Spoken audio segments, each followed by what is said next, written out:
একটি কথা না বলে পারছি না যে আমাদের আগে যারা ক্ষমতায় ছিলেন, যেমন খালেদা জিয়া ঘোষণা দিল যে দেশের মানুষকে ডাল ভাত খাওয়াবে। সে ডাল ভাত খাওয়াতেও কিন্তু ব্যর্থ হয়েছিল। এরপর 2007 সালে আসলো তত্ত্বাবধায়ক সরকার। আপনাদের মনে আছে, ফখরুদ্দিন সাহেব প্রধান উপদেষ্টা, ইয়াজউদ্দিন সাহেব রাষ্ট্রপতি, সেনাপ্রধান মঈনুদ্দিন, মেজর জেনারেল মঈনুদ্দিন আবার ঘোষণা দিলেন আলু খাওয়ার জন্য। আলুর হাজার পদের আলুর নানা রকমের মানে তৈরি করা হলো এবং তার আবার প্রদর্শনী হলো বেশ উন্নত হোটেলে, যে মানুষ ভাত পাচ্ছে না তাতে কি আছে, আলু খাবে। তো কেউ আমাদের ডাল ভাত খাওয়াতে চাইলো, কেউ আমাদের আলু খাওয়াতে চাইলো। মাছে ভাতে বাঙালি আমরা, তা আমার মাছে ভাতে বাঙালি মাছ ভাত পেলেই তো যথেষ্ট। সেটাই তো আমরা চাই, বলেন ঠিক কি না?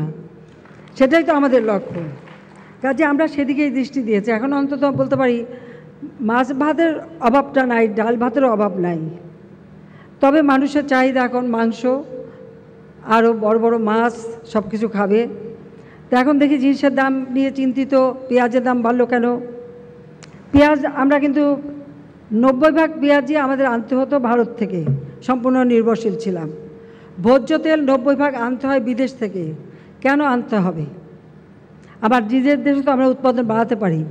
তবে এবার সুখবর হলো যে আমরা প্রচুর আমাদের গবেষণার মধ্য দিয়ে এই যে শস্যের উন্নত জাত নিয়ে আসা হয়েছে। আজকে আমাদের শস্য উৎপাদন ভালো হচ্ছে, সর্ষের তেল হচ্ছে যেটা হার্টের জন্য সবথেকে নিরাপদ। সেই সাথে সাথে আমাদের রাইস ব্র্যান্ড, চালের কুড়া থেকে যে তুষ থেকে যে তেলটা হয় সেটা হচ্ছে, বা অন্যান্য তিলের তেল বা বিভিন্ন ধরনের আমরা কিন্তু বহুমুখী করতে পারি, করার সেই সুযোগ আরও আছে, আমরা এখন করেও যাচ্ছি। আর পেঁয়াজ নিয়ে যখন এত ঝামেলা, আমি বললাম পেঁয়াজ আমরা উৎপাদন করতে পারবো না কেন? জাতিপিতা তো বলেছেন আমাদের সোনার মাটি, সোনার মাটিতে যা দেবো তাই ফসল হবে। এবং আপনারা আজকে দেখেন আমাদের পেঁয়াজ উৎপাদনে এখন বোধহয় প্রায় 40% আমরা নিজেরাই উৎপাদন করতে পারি।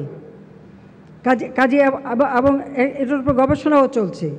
এরপরে কারো কাছে মুখ খাপেকি হয়ে থাকবো না, আমরা নিজেরা উৎপাদন করব প্রতিটি জিনিস। সেইভাবে আমাদের কিন্তু চলতে হবে।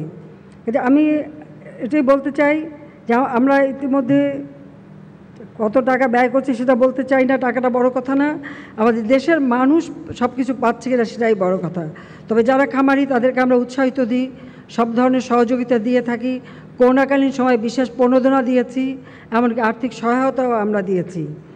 আমরা একটি প্রাণী সম্পদ ও ডেইরি উন্নয়ন প্রকল্প হাতে নেওয়া হয়েছে, সেটাও বাস্তবায়ন করা হচ্ছে। এবং করোনাকালীন সময়েও আমরা যে সহযোগিতা করেছি যেটা আমাদের সাধ্যমতো ছিল। আর সবচেয়ে বড় কথা যে আমাদের যে সমস্ত পশু পালন করা হয় বা তাদেরকে স্বাস্থ্যসম্মতভাবে পালন করার ব্যবস্থা নিতে হবে।